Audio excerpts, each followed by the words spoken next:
Now, today, FPL announced a couple of changes to the game, and we also have a little bit of leaked information as well. I'm going to take you through it all in this video.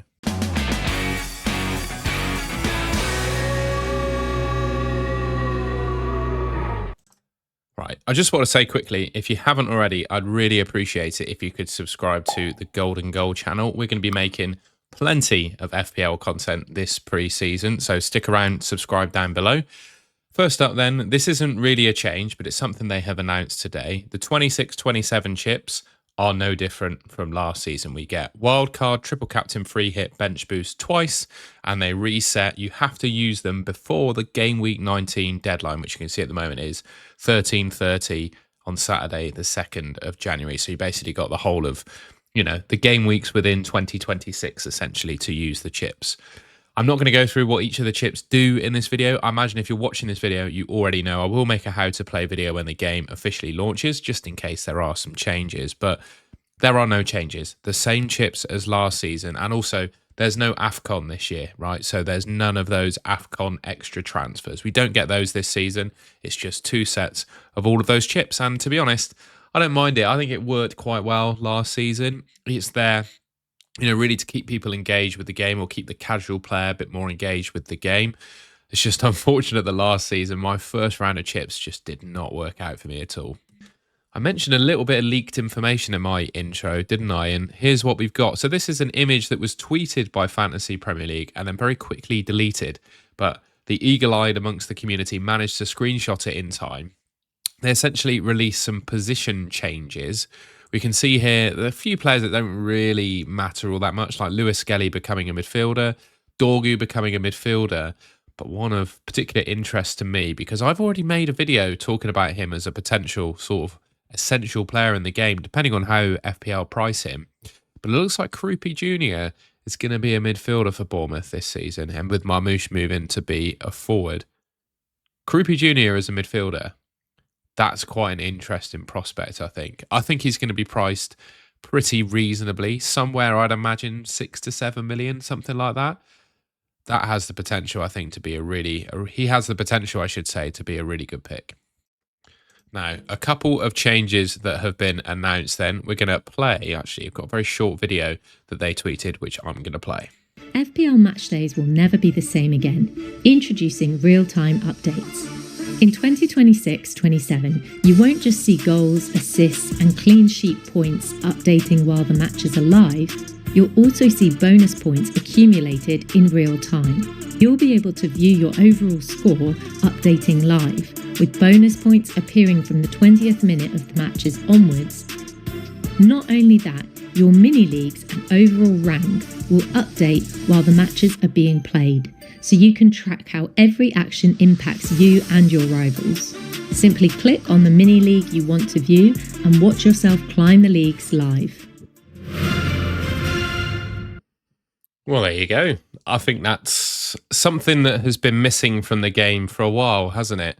It's unfortunate, I guess, that the people that have developed tools that do this, I think live.fpl in the main, completely free to use live FPL rank tool, kind of gone out of commission, that one. And they do have a fantastic price prediction tool, which, again, if they're doing live updates, could FPL potentially have a live price change predictor tools put into the game? Be interesting to see if that happens. But I just wanted to shout out live.fpl. Basically, it's a fantastic website. I think I'll still be using it anyway, regardless. But yeah, everything's going to update live. So you get live score updates like you do anyway, bonus points updates, live rank updates, and your mini leagues will change live as well, which is kind of what we were all going to live FPL to see anyway. And yeah, I think that's a welcome feature for the game, but I think it does, a pillar of the community might be lost as a result. All right, this is where things get a little bit complicated. So complicated, I just elbowed my chair. So we've got some changes to the bonus point system now. Now, the bonus point system in FPL is quite incredibly complicated as it is. So if I lose you, don't worry. But essentially, I think what they're trying to do is make attacking defenders like fullbacks more attractive again, because I think it was the way the bonus point system worked is you obviously got DEFCON points for defensive contributions, right? Clearance, blocks, interceptions, and tackles. But I think the bonus point system also, it favored players that got defensive contributions in a separate bonus point system. So it's changed basically. Obviously, it's an important element of fantasy, helps determine the allocation of bonus points awarded in each match. It utilizes a range of statistics supplied by Opta that capture actions on the pitch to create a performance score for every player. The players with the top 3 BPS in a given match receive bonus points, 3 to the highest, 2 to the second, 1 to the third. What is changing this season? So following the introduction of DEFCON points, a number of changes has been made to the game for the 26-27 season, which again should change the potential of goalkeepers, fullbacks and attacking players to collect bonus points. The intention is to limit any crossover in players earning both defensive contribution points and bonus points in the same match. So players are no longer going to be punished for being tackles. Usually you get a -1 every time they were tackled. That's now been removed. So as you can see here, some of the players that were the most tackled in the league, so Rogers, Bowen, Semenyo, Aronson and Jai, all of these players were the most tackled in the league. They won't lose points, so they might go a little bit higher for DEFCON. When it comes to defenders, it's the attacking fullbacks and wingbacks who dominate. Coyote will likely be among the main beneficiaries. He was tackled 83 times this season. You can see that these are some of the defenders that were tackled the most in the game. Sorry, the webpage is being cut off a little bit, isn't it? There we go. That should help. Less rewards for clearances. So again, as many as 112 defenders earned both defensive contribution points and bonus points in a match last season, mainly because of their clearances, blocks, in interceptions. So in order to address that, a player will now earn 1 BPS for every 3 clearances, blocks, and interceptions, rather than 1 for every 2. So it's gonna change the weighting of those sort of defensive contributions. Goalkeeper saves. Previously, you got 3 BPS for saving a shot inside the box and 2 for outside. But that meant they weren't rewarded for saves made without their opponent taking a shot, such as a cross or what have you. They'll now continue to collect an extra 1 BPS for saving a shot taken inside the box, but save from outside the box metric has been removed. So a goalkeeper will now earn an additional 1 bonus, and a goalkeeper will now earn an additional 1 bonus point for saving a big chance, which is a situation where the player is expected to score.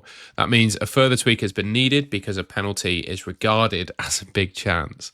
So last season, a goalkeeper earned 8 BPS for saving a penalty. This now drops to 7 because they earn that 1 BPS back from saving a big chance. So that's quite a complicated one.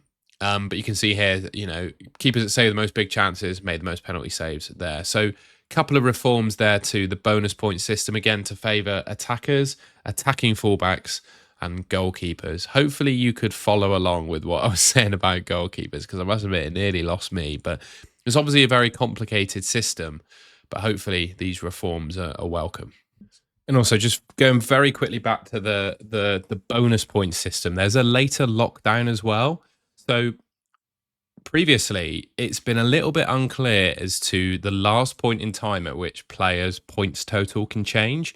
There were times last season where they managed to find an extra DEFCON or took one away the day after, like late into the day after particular players played. But now there's going to be a final lockdown, which is 9 a.m. UK time, the day after the final match of the game week. So previously, this happened 1 hour after the final whistle. But what it's done is extended it in some circumstances, but it's given a final deadline as to when, the bonus points get locked in and the defensive contribution points. So we all know, when the actual final points are. So I guess that means at the end of the season, 9 a.m. on Monday after the season finishes, that's when you'll know if you won FPL, basically, and you'll rank in the game week, and how you're getting on. You'll know 9 a.m. the day after it finishes. So yeah, hopefully a little bit more clarity there as well on sort of the deadline for scoring points. A final little feature then, it's always been very difficult to show people your rank history in the game, and it's been impossible to compare it with other players live. But you can do that now. You can track your previous season's rankings much more easily, and also compare it with your family, friends, and colleagues as well. So on the fantasy website, you can also see your career average across all seasons as well. And what that means is a percentage compared with all the other managers. Your 2025-26 campaign might have been disappointing, but if you add all, if you add all your seasons together, what does it mean? You can also now see a career average. So there we go. So that's what it will look like.